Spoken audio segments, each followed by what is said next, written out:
taariikhdeeda haddaynu u gudubno SQL horta markii koowaad 1970kii nin la yiraahdo F. Cord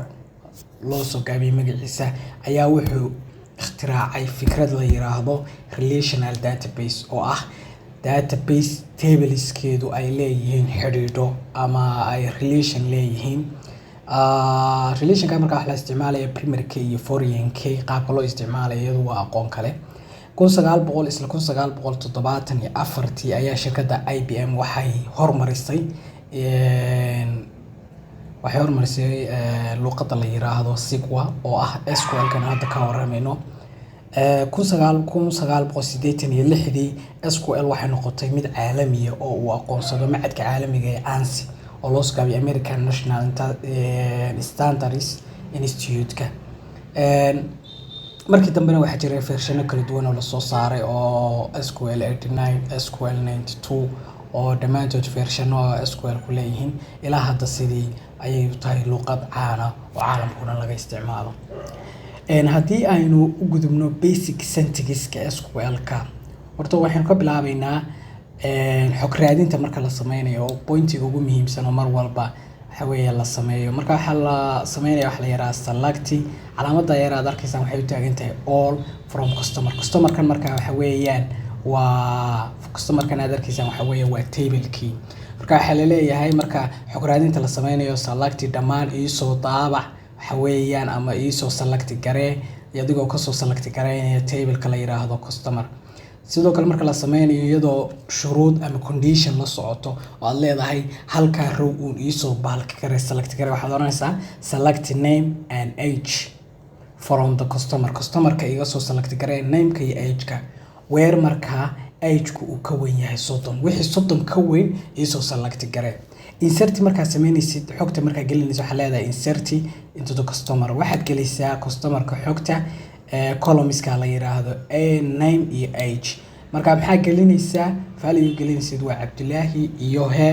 35 sidoo kale marka xog update gareynaysid waxa leedahay update customer set adoo marka set ka isticmaalaya age markuu kula mid yahay 32 where name is equal Cabdullaahi marka age ka muxuu noo ahaa 35 buu noo hadda maxaa laga dhigay 36 marka la delete waxa weeyaan waa ama xogta la tirtirayo waa delete from the customer where the name uu kula mid yahay Cabdullaahi soo ma aragtaan marka xogta waxa weeyaan table ka marka la abuurayo marka see loo abuurayo waxa leedahay create table customers marka table ka customers baa loo bixinayaa marka waxa leenahay ID waxa weey waa column-ka koowaad inti baa siinaysaa intigu marka waxay ka timi waa integer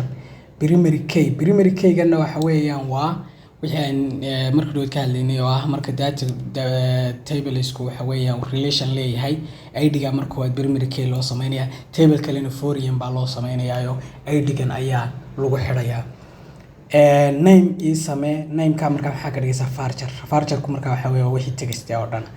age sidoo kale column age oo aad leedahay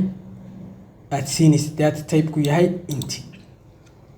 marka waxa jira wax la yiraahdo query aan inii soo sheegay in hadhow arkayno query-gu aad arkaysid hadda intan oo kale create data table customers intaas oo dhan waxay isku noqonayaan query hadda kale marka xogta table kala dirayo oo kale waxa weeye drop table customer soma intaas waxa la isku yiraahdaa query marka structure query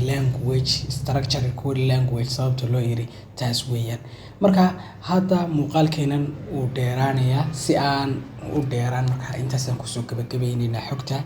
aad baad mahadsantihiin dhamaantiin wassalaamu calaykum waraxmatullaahi wabarakaatuh fadlan haddii aad ku cusub tahay channelka Cabdullaahi Waqooyi subscribe saar